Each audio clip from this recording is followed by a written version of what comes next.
The piece is really about the pandemic and what it has done to society, to us personally, and worst of all, to those who died, right? Which are the title, Absent Lights, or I see like a star of,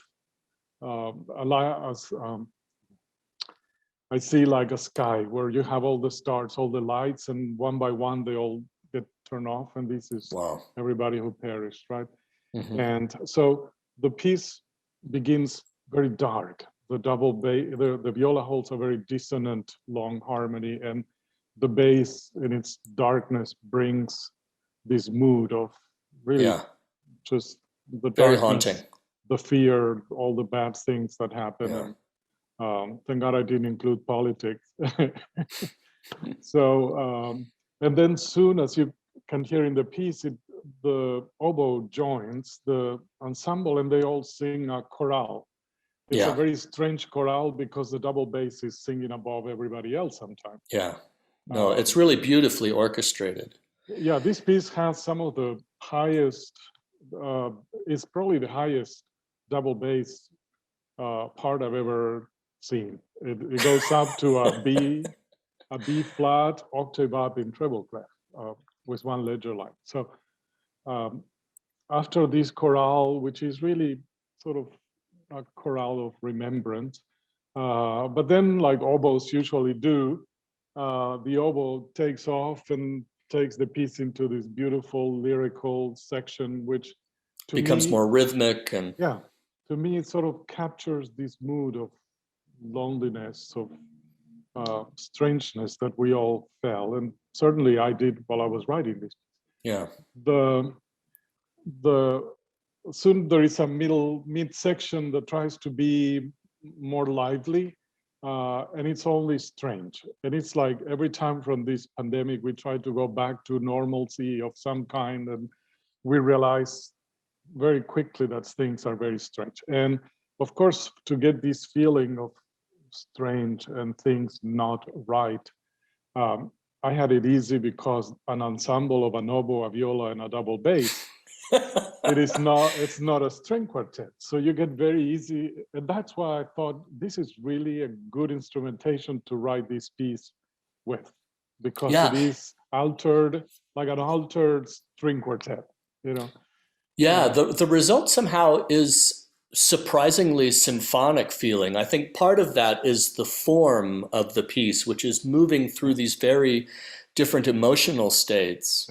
Well, and part of it is just the orchestration, the way you're able to use even just those three instruments to create these really warm and full textures. And so this very poignant moment near the end when the oboe is all by itself is so striking, because suddenly all of that texture disappears and it's just that single voice. Yeah, well, towards the end is the oboe with its sort of nostalgic, sad song returns, but it returns in a very different way. The oboe represents one of these lights that disappears, right? So literally the oboe goes backstage, far from the rest, which to me is going to the other world. And then we hear again the same melody, but sung from another world, much slower, and without all the rhythmic interest that it would have, or rhythmic drive. So, and the piece ends pretty dark. I kind of apologize to Kim and Kevin and for writing such a dark piece, but you have to write what's in your heart, and it's just, I think, something that I needed to write when I was working on this piece. The other thing you mentioned, how the colors of the ensemble blend. As a composer, if you're asked to write a piece for oboe, viola, and bass, you think, how on earth do I blend this instrument into a sound,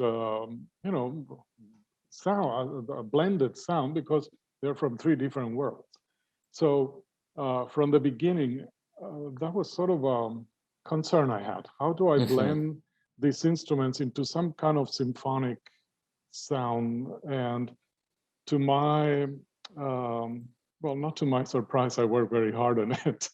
But I think I managed to do at some part of, there are some secrets that already Ravel discovered in the beginning of L'Enfant et le Sortilège, that the oboe and the high harmonics of the bass blend like one instrument.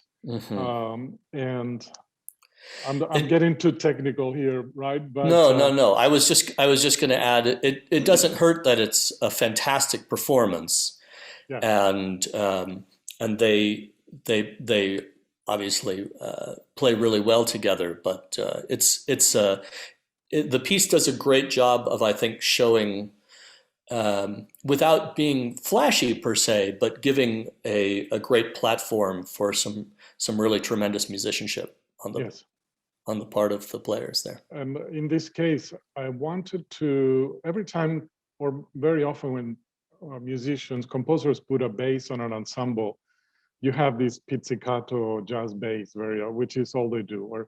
I wanted really to take the bass as the main solo instrument here. And of course, I asked for permission first, and I was given the green light, right? So the bass is really seldom plays the bass, except for the singing part where the oboe takes over. But if you hear the bass is really blended in the ensemble, like one more of the member of the ensemble and not relegated to playing the bass. Sound or part. Well, congratulations! It's a wonderful piece. I'm so glad we get to share it. Thank you. What I would like the listeners to most get out of this piece is, even though we, among two composers, you and I, we talk about the techniques and the sounds and all that, and at the end, all that doesn't matter. But what I would like the audience to get out of this is just this mood, what the piece leaves you with when it's over, the trip, and the mood really that I was in when I wrote this piece. And I think if you understand that, you understand the whole piece, even if you don't know that the double bass is playing the highest part of the ensemble, right? Absolutely. Terrific. Thank you. Thank you, Peter.